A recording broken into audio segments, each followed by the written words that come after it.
ओम शांति। 27/7/2022 बाप दादा के साकार महावाक्य में बाबा बोले, मीठे बच्चे, तुम्हें अब आसुरी अवगुण निकाल ईश्वरीय गुण धारण करने हैं। बाप से अपना 21 जन्मों का स्वराज्य लेना है। बाबा हम बच्चों को समझा रहे हैं, जो भी आसुरी अवगुण है उसको निकालेंगे तभी हम नई दुनिया में जा सकेंगे, जिसके लिए हमें ईश्वरीय गुण जो बाबा हम बच्चों को सिखा रहा है उसको धारण करना है। प्रश्न में बाप की कौन सी एक्ट चलती है जो तुम बच्चों की भी होनी चाहिए? उत्तर में बाप की एक्ट है सभी को ज्ञान और योग सिखलाने की। अभी बाबा ने जो हम बच्चों को ज्ञान और योग सिखलाया है, ऐसा ज्ञान ऐसा योग कोई भी मनुष्य आत्मा नहीं सिखला सकते हैं। ये एक परमात्मा पिता ही सिखाते हैं। इसलिए बाबा कहते, यह एक्ट तुम बच्चों को भी करनी है। पतितों को पावन बनाना है। तुम्हारा धंधा ही है रूहानी सर्विस करना। कोई बच्चे शरीर छोड़कर जाते हैं, फिर नया शरीर ले यही मेहनत करते हैं। दिन प्रतिदिन तुम्हारी सर्विस बढ़ती जाएगी। जो आत्मा भी शरीर छोड़कर जाएगी, फिर वह पुनः बाबा के ज्ञान से ही भीगेगी और अन्य आत्माओं को भी सेवा करेगी। गीत बजाए ओम नमो शिवाय। ओम शांति। यह गीत यहाँ शोभता है क्योंकि यह ऊंचे ते ऊंचे शिव बाबा की महिमा है। रुद्र बाबा नहीं, शिव बाबा। शिव व रुद्र बाबा सही है, फिर भी शिव बाबा कहना अच्छा लगता है। तुम भी शरीर ले बैठे हो, बाप ब्रह्मा द्वारा समझा रहे हैं। नहीं तो शिव बाबा भूल कैसे सके? वह चैतन्य है, सत्य है, ज्ञान का सागर है, तो जरूर ज्ञान ही सुनाएंगे। अपना परिचय देना यह भी ज्ञान हुआ। फिर रचना के आदि मध्य अंत का ज्ञान अर्थात समझानी देते हैं। इसको भी ज्ञान कहा जाता है। किसको समझाना यह ज्ञान देना है, सो भी ईश्वर के लिए समझाना ज्ञान है। सो तो ईश्वर ही खुद परिचय देते हैं। बाबा ने जब आकर के अपना परिचय स्वयं दिया, तभी हम बच्चों ने भी जानकार ले करके फिर अन्य आत्माओं की भी सेवा करने लगे। अंग्रेजी में कहते भी हैं फादर सोज सन।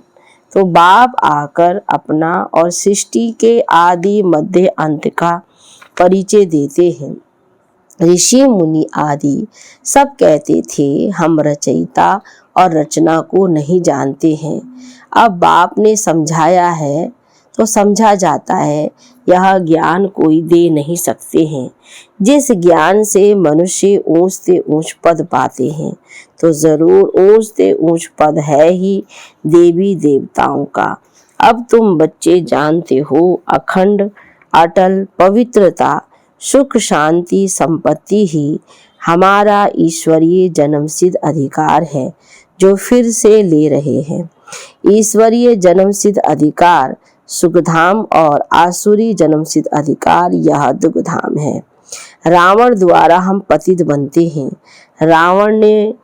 रावण से वर्षा मिलता ही है पतित बनने का। फिर पतित से पावन एक परमात्मा राम ही बनाते हैं। यह किसको पता नहीं है कि रावण आधा कल्प का पुराना दुश्मन है भारत का। कहते हैं राम राज्य चाहिए, अर्थात यह रावण राज्य है, परंतु अपने को पतित अथवा रावण समझते नहीं है। अब यह आसुरी संप्रदाय बदल दैवी संप्रदाय बन रही है। तुम यहाँ आते ही हो आसुरी अवगुणों को निकाल ईश्वरीय गुण धारण करने। ईश्वरीय गुण धारण कराने वाला बाप ही है।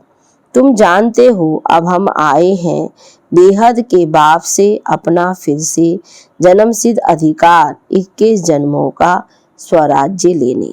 यहाँ बैठे ही हैं सूर्यवंशी चंद्रवंशी स्वराज्य प्राप्त करने। जो स्वराज्य तुम कल्प कल्प प्राप्त करते आए हो, गवाते हो फिर पाते हो, यह तो बुद्धि में रहना चाहिए ना।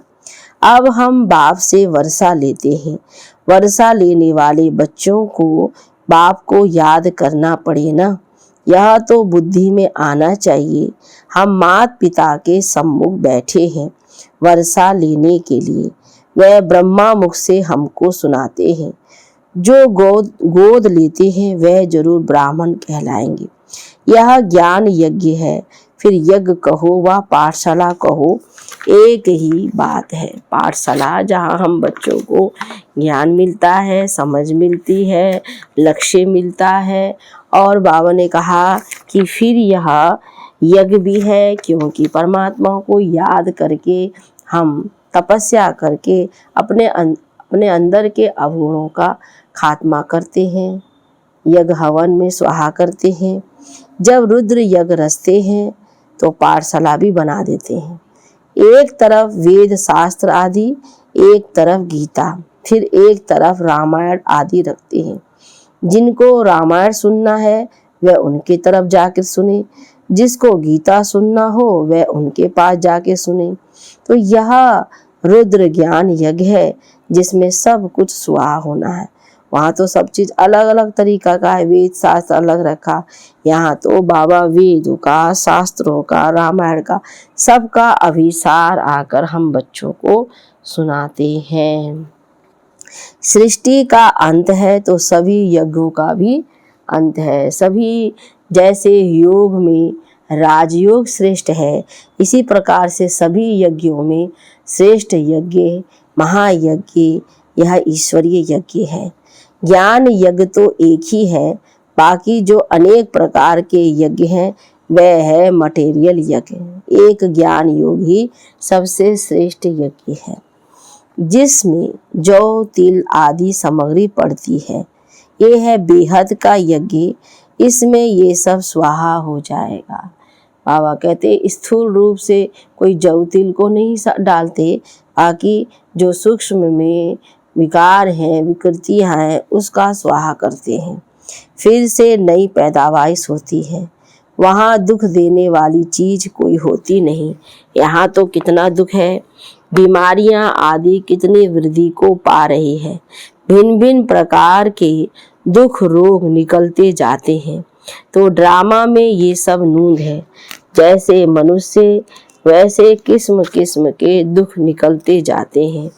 इसको कहा ही जाता है दुखधाम शोक वाटिका। मनुष्य दुखी है क्योंकि रावण राज्य है। राम राज्य में रावण होता ही नहीं। आधा कल्प है सुखधाम, आधा कल्प है दुखधाम। राम निराकार परमपिता परमात्मा को कहते हैं। तो एक है रुद्रमाला निराकारी आत्माओं की, और फिर विष्णु की माला बनती है साकारी, वह तो राजाई की है। फिर वहाँ नंबरवार राज्य करते हैं। यह तुम बच्चों को अच्छी रीति समझना और समझाना है। जितना समय बीतता जाएगा उतना उतना ज्ञान भी शॉर्ट होता जाएगा। इतना शॉर्ट में समझाने के लिए बाबा युक्तियाँ रच रहे हैं। विनाश के समय मनुष्यों को वैराग आएगा, फिर समझेंगे कि बरोबर ये वही महाभारत की लड़ाई है। तो जरूर निराकार भगवान भी होगा, कृष्ण तो हो नहीं सकता।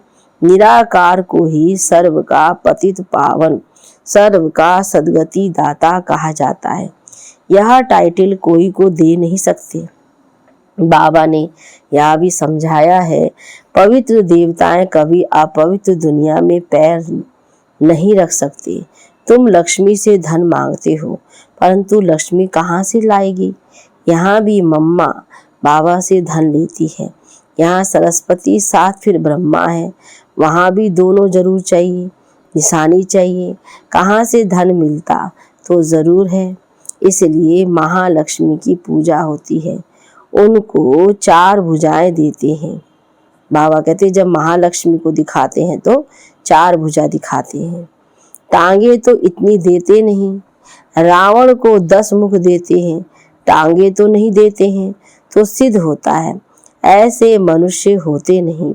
यह है समझाने के लिए। जब कोई का पति मरता है तो उनकी आत्मा को इनवाइट किया जाता है, परंतु आए कैसे? फिर ब्राह्मण के तन में आती है, बुलवाया जाता है। यह रस्म रिवाज ड्रामा में नूंदी हुई है। फिर जो होता है वहाँ आत्माएं आती है, आत्मा को बुलाकर उनको खिलाते हैं। यहाँ बाप तो खुद आकर तुम बच्चों को खिलाते हैं। तो अब तुम बच्चों का धंधा ही यह सर्विस का हुआ। शरीर छोड़कर फिर कहाँ जन्म लिए, फिर मेहनत करते हैं। तुम्हारा है ही पतितों को पावन बनाने का धंधा। बाबा कहते हैं जो बाबा का कर्तव्य, जो बाबा कार्य कर रहा है, वो भी सभी बच्चों को करना चाहिए, पतित आत्माओं को पावन बनाने का। तुम आगे चल देखेंगे कैसे सर्विस बढ़ती है। कल पहले भी ऐसे हुआ था, वही रील है। तुम बच्चे जानते हो जो कुछ होता है कल्प पहले मुआफिक। बाप भी ज्ञान और योग सिखलाने की वही एक्ट करते हैं जो कल पहले की है। इसमें जरा भी फर्क नहीं पड़ सकता है। ये ड्रामा है ना। हम आत्माएं घर से आती हैं, मनुष्य तन धारण कर पाठ बजाती हैं। 84 जन्मों को और ड्रामा के चक्र को पूरा समझाना है, और कोई जानते नहीं है। हम खुद ही नहीं जानते थे। तुमने ही कल पहले जाना था, अब फिर से जान रहे हो। रचयिता और रचना की आदि मध्य अंत का राज अब समझा है। तुम्हारी बुद्धि में ये रहना है, ऊंच से ऊंच बाप है, वही वर्षा देते हैं। फिर है ब्रह्मा विष्णु शंकर। ब्रह्मा द्वारा स्थापना होती है, फिर वही पालना करते हैं। विष्णुपुरी के मालिक बन, विष्णुपुरी कहो व लक्ष्मी नारायण की पूरी कहो, बात एक ही है। तुम जानते हो हम सूर्यवंशी चंद्रवंशी वर्षा बाप से ले रहे हैं 21 जन्मों के लिए। बाप कहते हैं बच्चे तुम हमारे थे, हमने तुमको भेजा पाठ बजाने।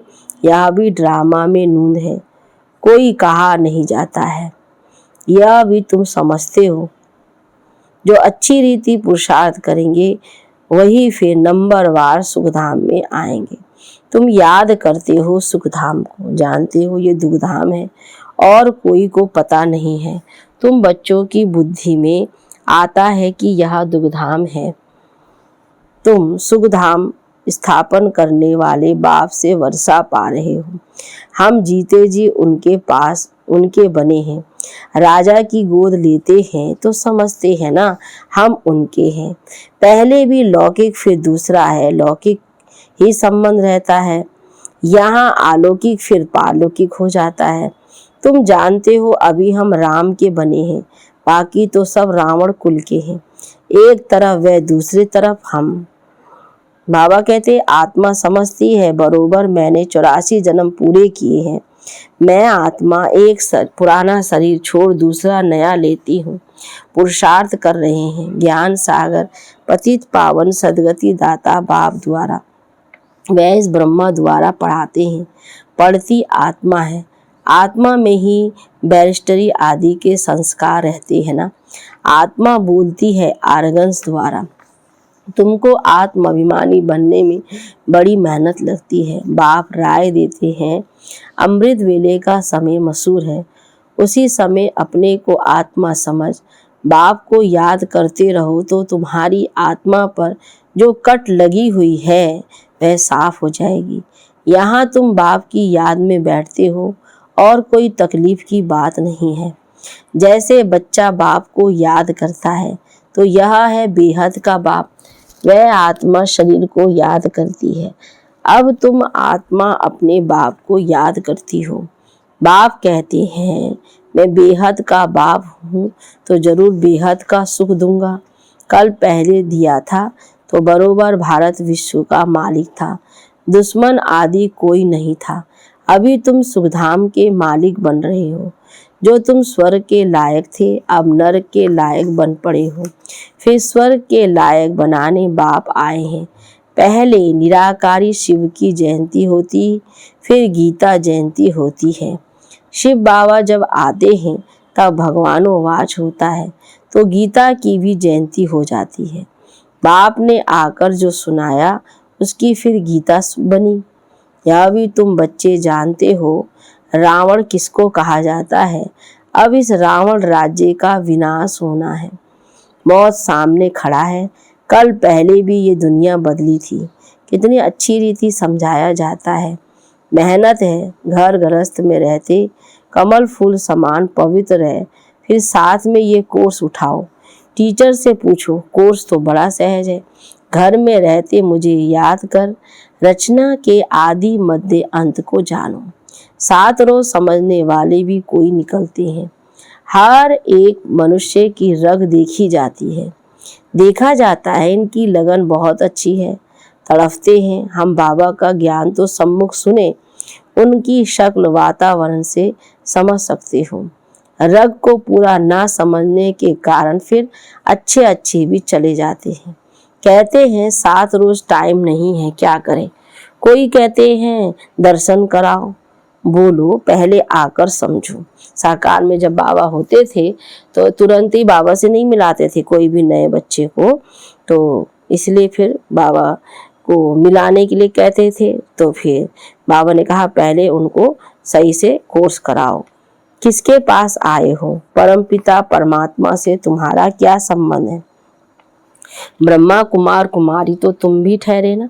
शिव बाबा के पोतरे सो ब्रह्मा के बच्चे हो गए। बाप स्वर्ग का रचयिता है तो जरूर वर्षा देता होगा, राजयोग सिखलाता होगा। समझाकर फिर लिखा लेना चाहिए। एक दिन में कोई अच्छा समझ सकता है। ऐसे तीखे निकलेंगे जो बहुत गैलब करेंगे। बाबा कहते ऐसे अच्छे अच्छे भी बच्चे निकलते हैं तीखे, जो एक दिन में ही उनको बहुत सी बातें समझ में आ जाती है और तीखे निकलकर वो आगे बढ़ जाते हैं। अच्छा, मीठे मीठे सिकिलरे बच्चों प्रति माता पिता बाप दादा का याद प्यार और गुड मॉर्निंग। रूहानी बाप की रूहानी बच्चों को नमस्ते। रूहानी बच्चों की रूहानी बाप दादा को गुड मॉर्निंग। नमस्ते बाबा, नमस्ते। धारणा के लिए मुख्य सार में पहली पॉइंट, अमृत वेले उठ, बाप को प्यार से याद कर। आत्माभिमानी बनने की मेहनत करनी है। बाबा कहते ब्रह्म मुहूर्त का समय, अमृत वेले का समय अपनी आत्मा को शक्तिशाली बनाने का समय है। इसलिए सुबह अमृत वेले उठ करके अपने को आत्मा समझ याद करने की मेहनत करनी है। याद के बल से विकारों की कट उतारनी है। दूसरी पॉइंट में, घर गृहस्थ में रहते कमल फूल समान बनने का कोर्स उठाना है। बाबा कहते ये कोर्स जो बाबा आकर सुना रहा है, समझा रहा है, ये तो सभी परिवार वालों को करना चाहिए और अपने जीवन को कमल फूल के समान बनाना चाहिए। हर एक की रग अथवा लगन देखकर ज्ञान देना है। बाबा कहते नए भी कई बच्चे बहुत अच्छे होते हैं, तो बाबा कहते उनकी रग देख करके उनकी उन्नति के लिए अच्छी तरह से ज्ञान सुना करके आगे बढ़ाना है। वरदान में शिक्षक बनने के साथ रहम दिल की भावना द्वारा क्षमा करने वाले मास्टर मर्सीफुल भव। सर्व की दुआएं लेनी है तो शिक्षक बनने के साथ साथ मास्टर मर्सीफुल बनो। रहम दिल बन क्षमा करो तो यह क्षमा करना ही शिक्षा देना हो जाएगा। सिर्फ शिक्षक नहीं बनना है, क्षमा करना है। इन संस्कारों से ही सबको दुआएं दे सकेंगे। अभी से दुआएं देने के संस्कार पक्के करो तो आपके जड़ चित्रों से भी दुआएं लेते रहेंगे। इसके लिए हर कदम श्रीमत प्रमाण चलते हुए दुआओं का खजाना भरपूर करो। बाबा कहते दुआएं देना तभी दुआएं लेना भी। स्लोगन में है जिनकी झोली, बाबा ने कहा जिनकी झोली परमात्मा दुआओं से भरपूर है उनके पास माया आ नहीं सकती। माया आ ही नहीं सकती क्योंकि परमात्मा दुआओं से भरपूर है। अच्छा, ओम शांति शांति शांति।